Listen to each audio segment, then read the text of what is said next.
Hi, and welcome to the EPCC Biology Department's tutorial video on using Microsoft Teams to run the student group project presentations for students. So before you begin the presentation, your professor should have set up what day and time the presentation will occur. So if you are the one presenting, then you should work with your professor to identify that time and date, and the professor will schedule a meeting for that time. Everybody in the team should receive an email invite to the meeting. When it's time to actually join that meeting, what you're going to do is open up the Teams app and go into the team for your student group projects. In this case, we'll use this team today. And in the general channel, in the post tab, you should see the link for that meeting.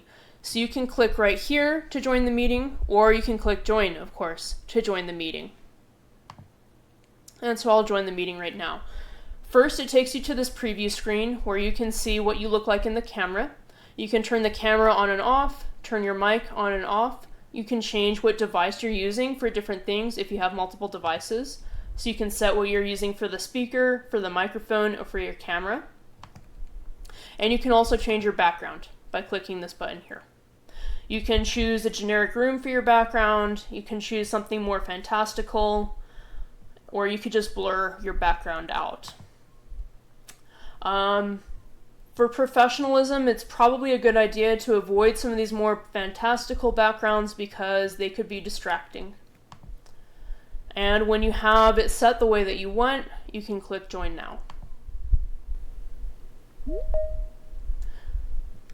So today I have an assistant, Stephen Mickelman, who will be showing us some of the features around taking control of slide progression in a presentation. So Stephen is in the lobby with us, or in the meeting with us right now. He doesn't have a camera, so it's just showing his initials right here, nor does he have a mic.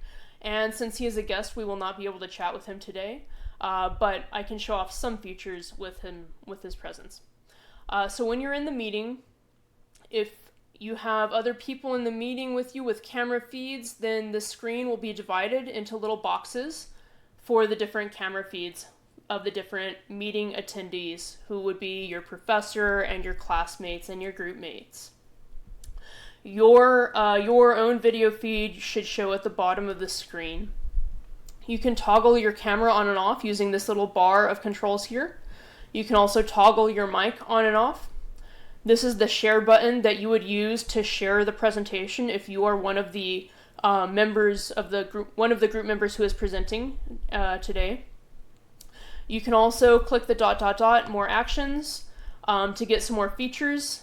One of the most important ones being live captions. So you can also change your background here, but if you click to turn on live captions,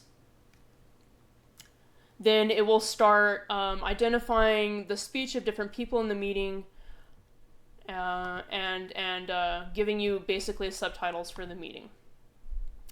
Something to bear in mind is that your professor will very likely be recording the meeting using this button here, just so that they can have something to refer back to for better grading. You can also raise your hand. If during the presentation you have a question, you can raise your hand. If someone does not have a mic or something's going wrong with their mic, you can chat by clicking Show Conversation. And I had previously sent some messages to Stephen in the chat, but it turns out that since he is a guest, he cannot reply. You would be able to reply, though. If I go ahead and raise my hand right now to indicate I have a question, that will show up in the People pane, which you can open by clicking Show Participants. So if I click Show Participants, it's going to open this People panel right now, and you can see everybody who is in the meeting. And you can see I have an icon next to my name to indicate that my hand is raised right now. And I can click the hand button again to lower my hand if my question is answered. So at the beginning of the presentation, there's a few things that you may want to do to ensure that there are no distractions and that we can all focus on the students who are presenting. If you are not presenting, you can turn your mic off. That way, if there are any stray sounds in your environment, they will not disrupt the presentation. You could also turn your video feed on or off, turning your camera on or off.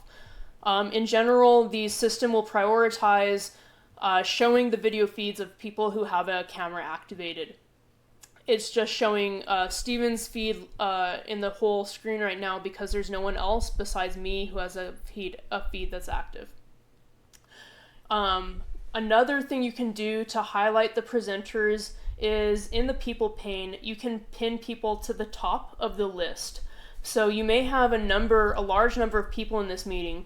If you know the names of the people who are presenting today, then you can find them in this list and click the ... next to their name, and it gives you the option to pin them.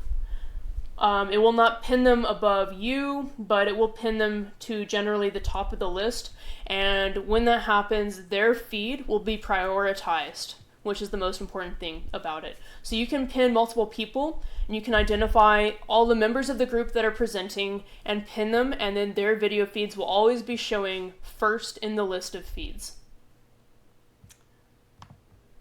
Alright, so now I'll go through some of the ways that you can share the presentation with people if you are one of the ones who is presenting. So you would click the share button to do that, and it's going to open up with all these options. You could share your entire desktop if you wanted. That's maybe the least private way of sharing during the meeting. You can also share a specific window that you have open. You can share a recently opened PowerPoint file. If you share the whiteboard, then you have a space to draw and write. Or if you click Browse, then you can share specific files that are not appearing here. So you could find a file on your computer to share, or a file in OneDrive, or a file directly from Teams. So now I'm going to just share a file that's in Teams. When I click on that, it's going to take me to a list of all the files that are in the channel that the meeting was posted in, which should always be the general channel. So in order to find your actual presentation file, you would want to click the up arrow and then identify your particular group's channel here. In this case, this is the presentation for Tejanos FTW. So I will click on them. And this is showing all the files that they have in their channel that can be shared this way. And they have their presentation file right here. So I'm going to click that and share it.